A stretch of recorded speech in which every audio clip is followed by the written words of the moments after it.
Odegolibe Ezechina Agbalu Ogu Ogaranya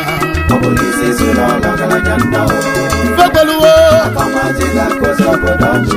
Odegolibe Ogaranya Ezechina Agbalu Ogu Obolisi zuru ọgaranya ndọ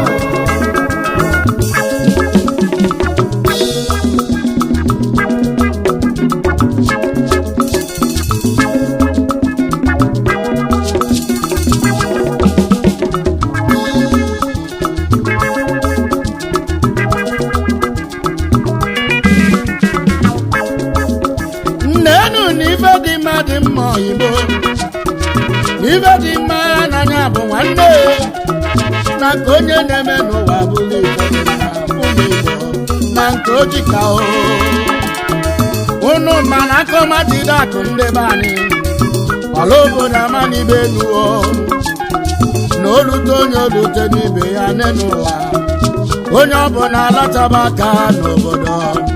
na nwa Chinyere amara abịago maka ọmasị na chio ọgaranya nnọọ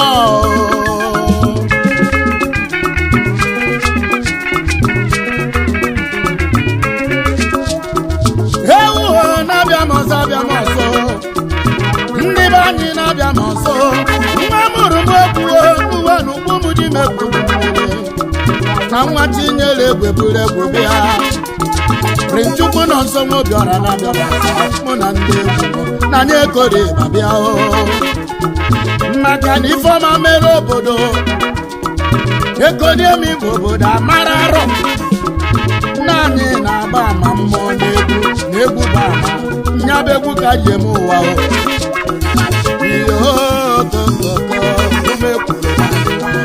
ọgaranya nnọọ nna nye bụ ugo ebelego anya furu ugo kiri ugo na nne m ụrụ ọgaranya nwata nnumenuga obi na-agụ n'ụrụ eze kwuru mmiri ụmụ Igbo na nwa nwere amara abịago nya bụ high chief engineer Chuma na-adụ Ezechina Agbalu Ogu na Nnewi South Ancient Kingdom ọ bụrụ isi zuru ọra worldwide o jiri eme ọgụ dogbuo oju na-eme ọgụ na Lekki Isis Lagos ọgaranya na-eri ego ya oti ala tagbuo ya ibekata eme mara odegwu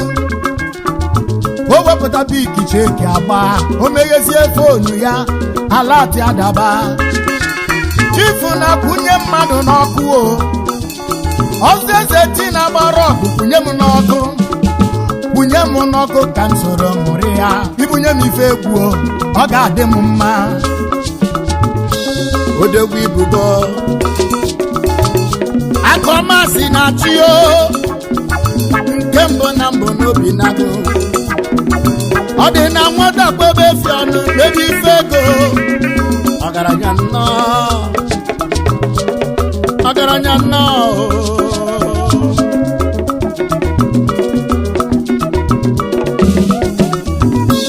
oyi m ọbịago ịma na ọbịago ọgaranya abịago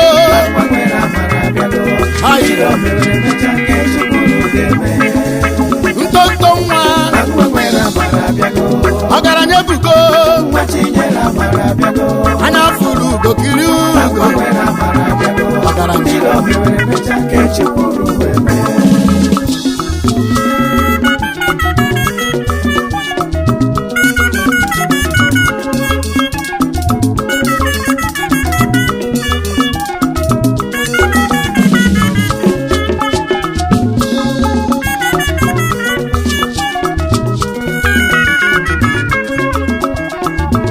unu ma na agụ ga-amụ agụ nnamara ga-amụ mgbada n'enyi ga-amụ n'enyi Ezechina Agbalu Ogu na o si na nnukwu obi n'obile Chief Johnson na anadụ ichie umugokwe Ogbuefi nna mụrụ ọgaranya ka emesịa papa na-anụ udo mama nya abụọ lọlọ Elizabeth na-adụo ezi nwanyị isi otoro Nnewi dị ya Ada Nnewi onye a na-eji ife Chukwu ọdịbe eze nwanyị ọma anyị na-echeta gị mama na-anụ udo maka na igwe niile na-je n'ụzọ manya deba na Chukwu Olise anụgo nuva na osisi ọgaranya ebugo n'obi a na-adọ ọgaranya nnọọ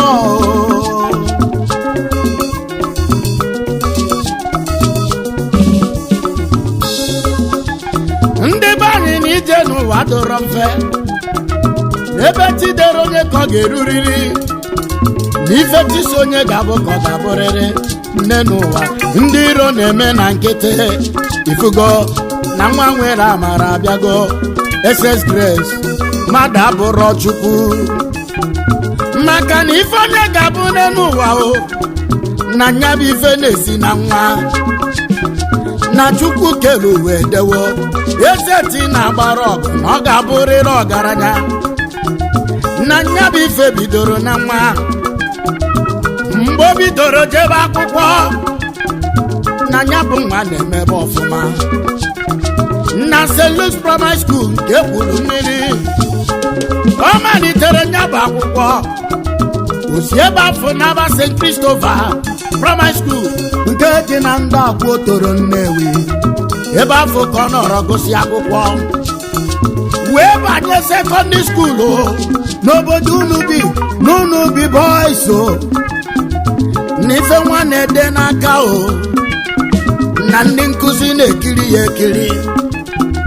o mesịrị jebe Congo Memorial Grammar School nke dị na Nnewi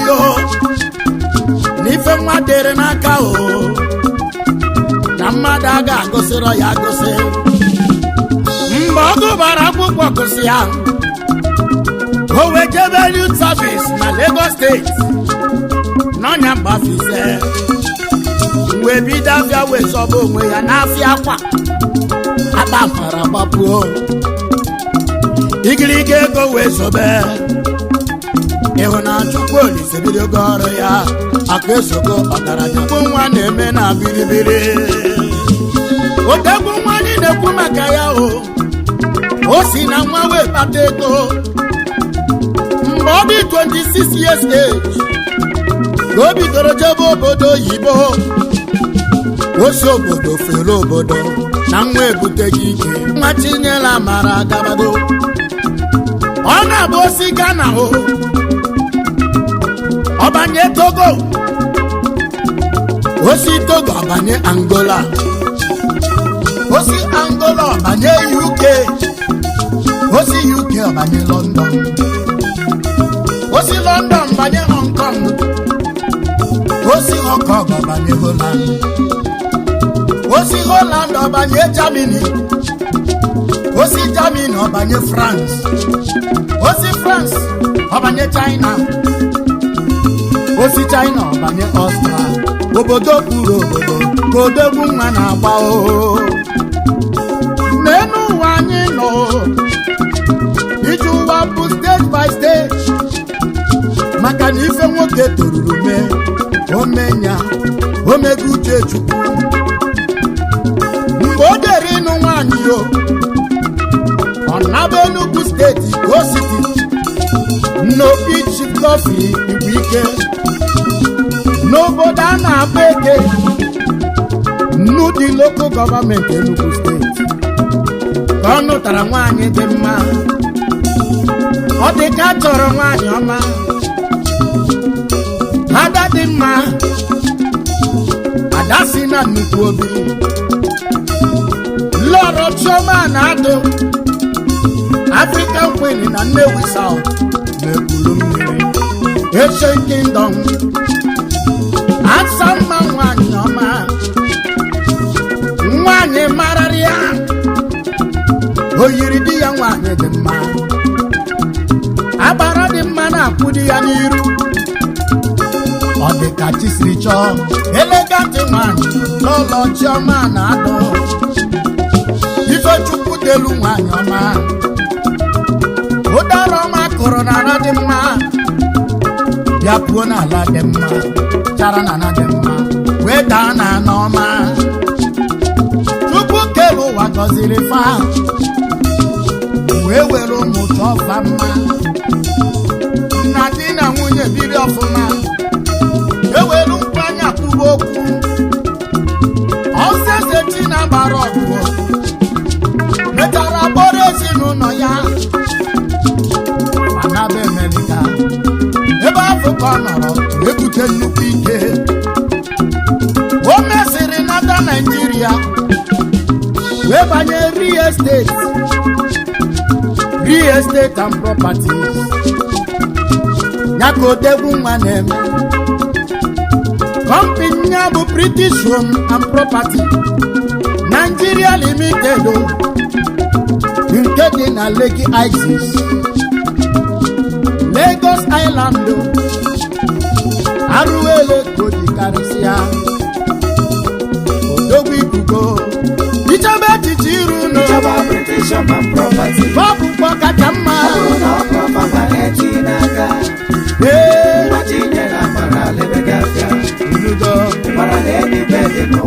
British Home kasị akasị British Home and Property fanem ọfụma inugo oyimo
na ngị bụ odegwu n'inwere amara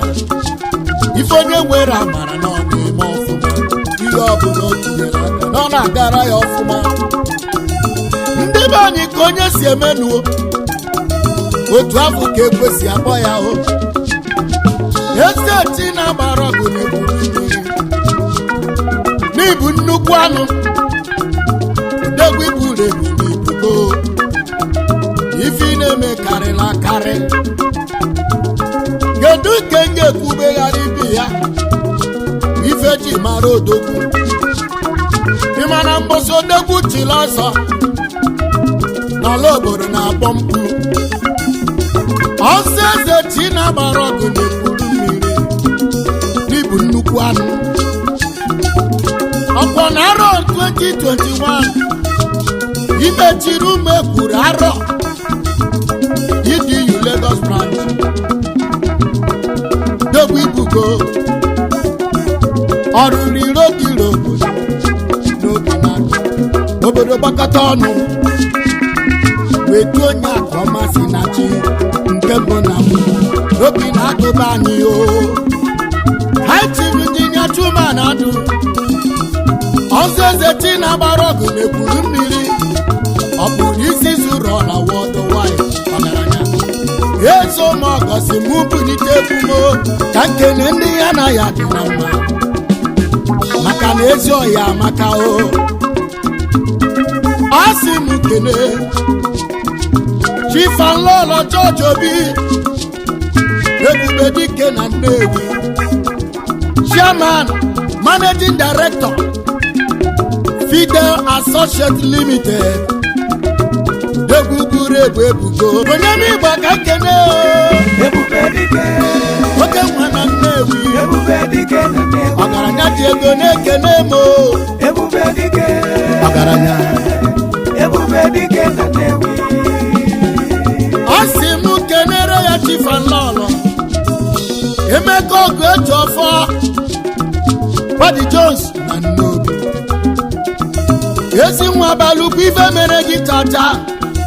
maka na onye nwere gị nwere ife n'ojigi ijikwa ife ọnya bụ chairman managing director Paddy Jones Limited ezi nwa mụrụ na Nnobi na-ekene m ife mere gị tata na o nwere gị nwere ife ịgbama agbọba Paddy odogwu Paddy Jones na Nnobi bụrụ nwa ka nwa Paddy ifugo inugo Paddy Jones na Nnobi ọgaranya Paddy Nwachukwu mere eze Paddy Jones na Nnobi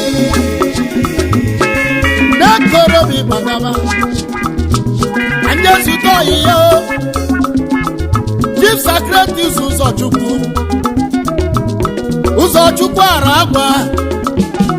ọgaranya buru ebu n'ibugo ọkpata ozu ọha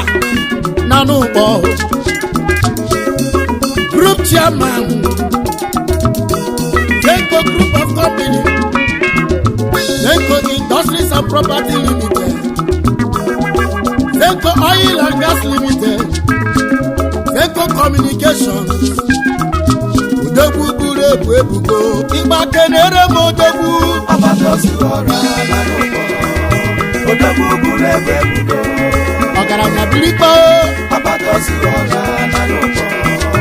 Odogwu buru ebu ebugo obodo ụbọ mụrụ nwa ka mma ọgbata ozu ọra na n'ụkpọ Odogwu buru ebu ebugo Zenko Industries and Properties Limited Odogwu buru ebu ebugo Zenko Oil and Gas ọgbata ozu ọra na n'ụkpọ Odogwu buru ebu ebugo asị m kelee Ifeanyi Ikechukwu Okonkwo oke osisi na Nnewi iroke Igbo niile ọgaranya na onu na-ekene oke osisi na Nnewi asị m kelee Chifekene Ọhanugo Ikenga na Nọfịja ọgaranya ezi oyi ka dị nwanne ọnya bụ chairman managing director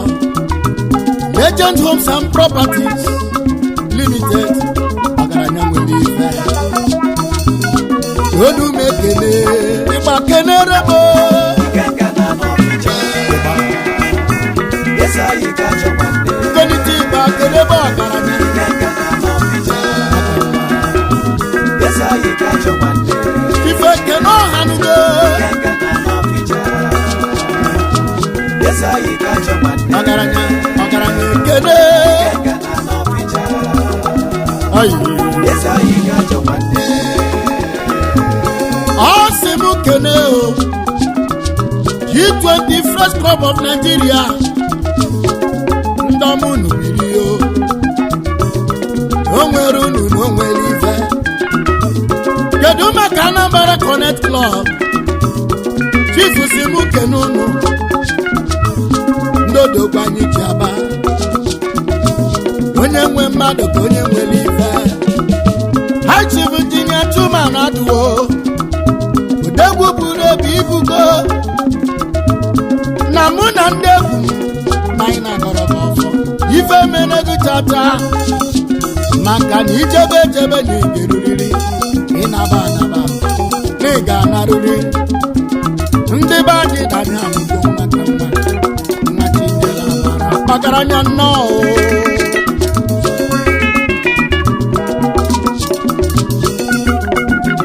ọha obodo ekweluwo akọmọdé ka gosi obodo ọnụ